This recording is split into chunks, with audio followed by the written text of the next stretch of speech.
Boom! What's going on, guys? Welcome into your energy news beat here on this gorgeous Monday, November 2nd, 2020. As always, I am your humble correspondent, Michael Tanner, coming to you from an undisclosed location here in Denver, Colorado, joined by the executive producer of the show, the purveyor of the show, and the director and publisher of the world's greatest website, oilandgas360.com. Stuart Turley, how you doing today? It's a beautiful day in the neighborhood, and I'm ready to rumble.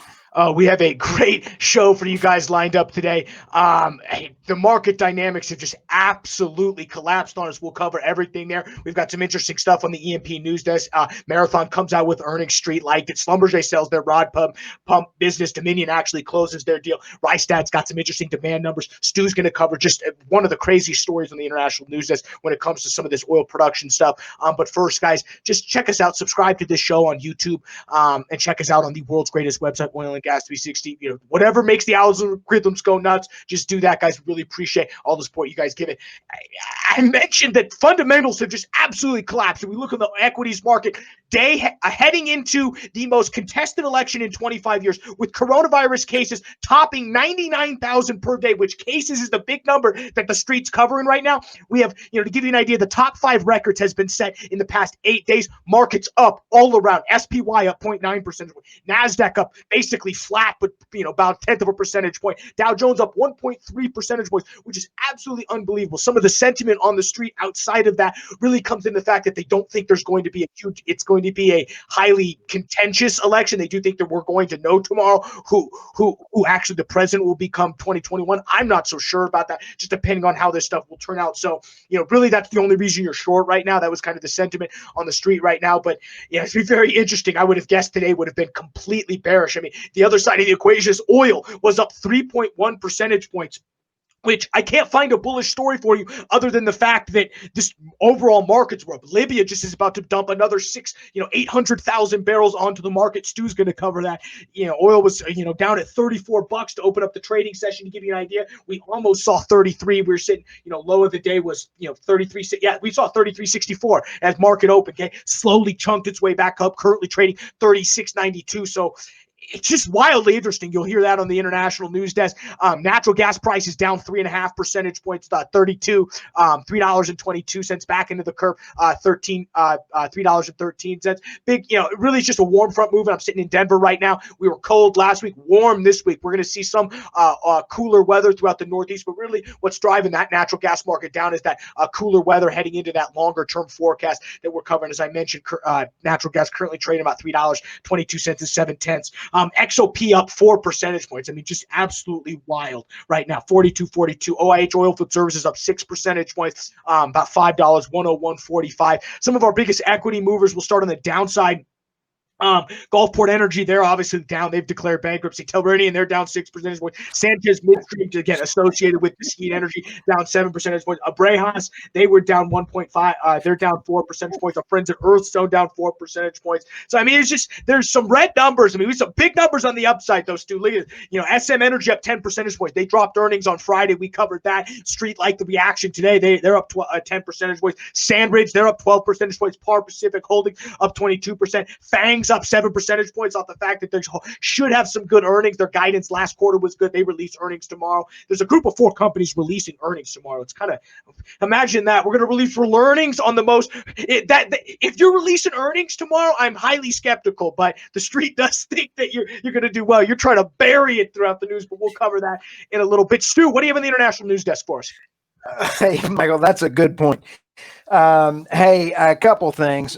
Reached out, and we've got some information of what the Middle East thinks about Biden and Trump. And I thought it was pretty interesting. They feel that Trump got out of the Paris Accords. Yep. And he was a bad man for doing that, but they forgot to tell everybody around the world that we have lower CO2 output than we ever have in the history of the planet. Yep. So that's kind of funny. But then when you take a look at oil producers, how events will unfold in the Middle East, a Biden administration may re-engage with Iran, providing limited sanction relief and allow crude back on the market, which would drive prices down again, and again hurt our wonderful U.S. shale producers again, mucking up totally with prices. So just I'll a say it's thought, another nail. It would be another nail in the coffin that is shale oil. and it would be a national security issue. It would. Hey, moving right along to going over to Total Petroleum in Tanzania for its EACOP pipeline construction. This is kind of cool. It's nice to see somebody that's actually getting a pipeline put in place with that. This is going to help the local people. It's going to help local jobs. It is actually a pipeline worth looking at. Fun All right. fact: my Are dad you is ready? fun fact: my dad is a Tanzanian citizen, so I'm all Oh, about this stuff. oh, we love Tanzania. We love that. I didn't even know that. Hey, by the way, take a look at this bad dog here. We got our buddies over in Libya. Yep. As we talked about in our podcast this morning, we've been on this since a dog on a June bug. No, wait, a crow on a June bug. Yeah, that's it. Fly We've on been manure. on it. Yeah, whatever. We've been on this bad dog. Now, here's the thing. Libya needed help. Turkey stepped in and got the help. Last week, they were at 600,000 barrels per day. This week, they're at 800,000 barrels per day. It is the Crescent wells that are coming back online that everybody knows what that is. Now, here's the biggie. The story or the prediction is that they're going to come back to 1.3 million barrels per day in 2021. Here's my numbers. You heard it here first. They're coming back online to 1.2 million barrels per day by the end of 2020. You heard it here first. Yeah, we're going to hold you to that because that's quick. I mean, like I said, they were at 600,000 barrels last week. News drops this week, 800,000 barrels. And that's really, when I heard that on Sunday, Stu, my immediate reaction was short oil. We're going to see $30. Fact that the streets responded, 3% increase. Man, I mean, you want to talk about just the overall markets being a little bullish, that driving oil prices up. Unbelievable. The fundamentals have really collapsed on that supply side, specifically when we move over to the U.S. sales side. Rystad comes out with a report. They originally had peak oil 230 or at on 2030 at 106 million barrels per day. They've currently revised that down to 2028, 102 million barrels. So that's 4 million barrels off what they expected peak oil demand, with, depending on what service you subscribe to, 90 to 95 million barrel demand going on right now. Unbelievable that 4 million barrels is now just going to be wiped out. I expect that number to continue to rise a little bit. I mean, just again, these bearish fundamentals coming out, and yet the bulls win the battle today. So that's why, sometimes you just have to chalk it up to what's going on in the markets. On top of that, before we dive into marathon earnings here, two M&A deals. First, we covered this Dominion selling all of their assets to Berkshire, or the Berkshire Hathaway has closed on their sale. As remember, Berkshire Hathaway was selling their Dominion Energy assets for about $2.7 billion in cash and about $5.3 billion in debt, so about $8 billion. They close on that. They expect to remain on their closing Hart-Scott-Rodino assets in early 2021. So that was announced a couple months ago. Finally closed the book on that. That's a good payday, Stu. We might gotta call them up, see if they want to be a sponsor of the show. We know they're liquid right now.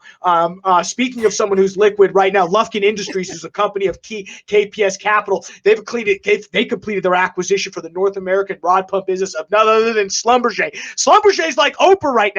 You get a business, you get a business, you get a deal, you get a deal.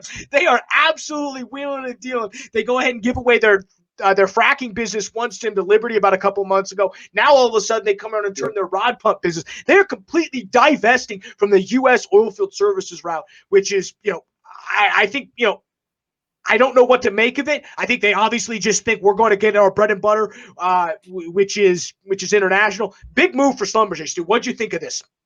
I think they are running from the U.S. as fast as they possibly can, and they're going into all, like you just said, the international markets that they know best.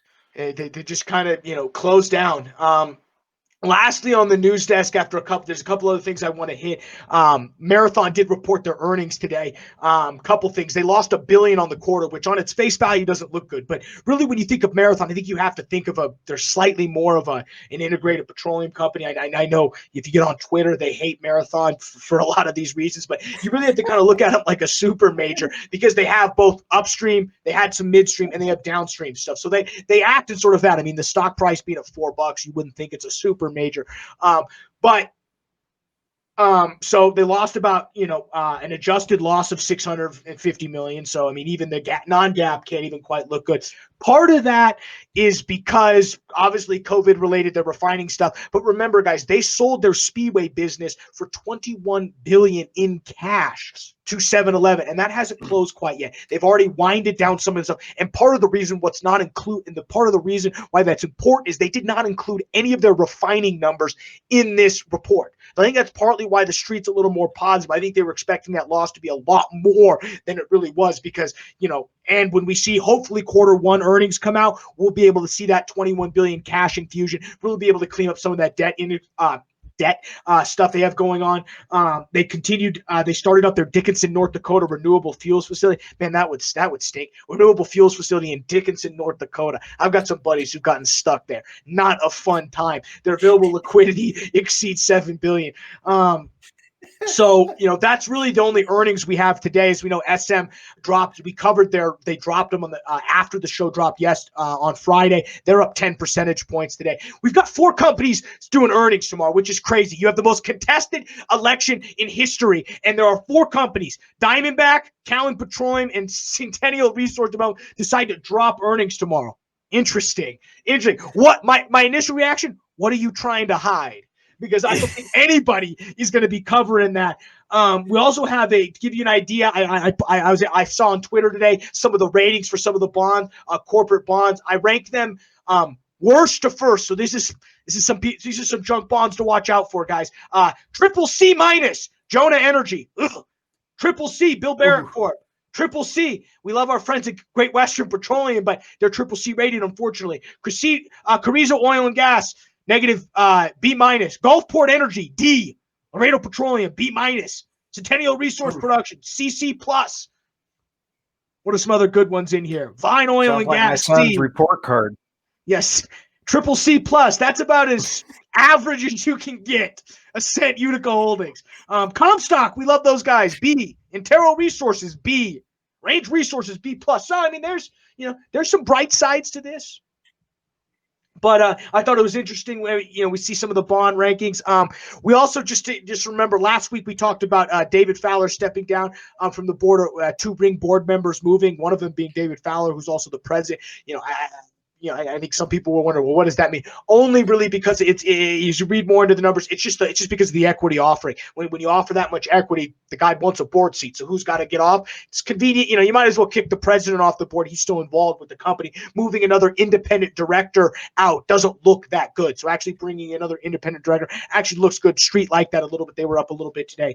What else am I missing here, Stu? I think that's everything. We missing anything for the show today?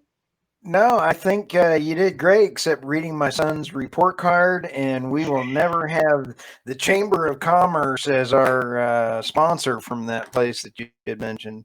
No, definitely not. But with that, guys, we're going to go and let you get out of here, get back to work, finish up your day. Thank you for checking out the Energy News Beat here on YouTube, Oil and Gas 360, via the world's greatest website, oilandgas360.com. For Stuart Turley, I'm Michael Tanner. We will see you guys tomorrow for another show.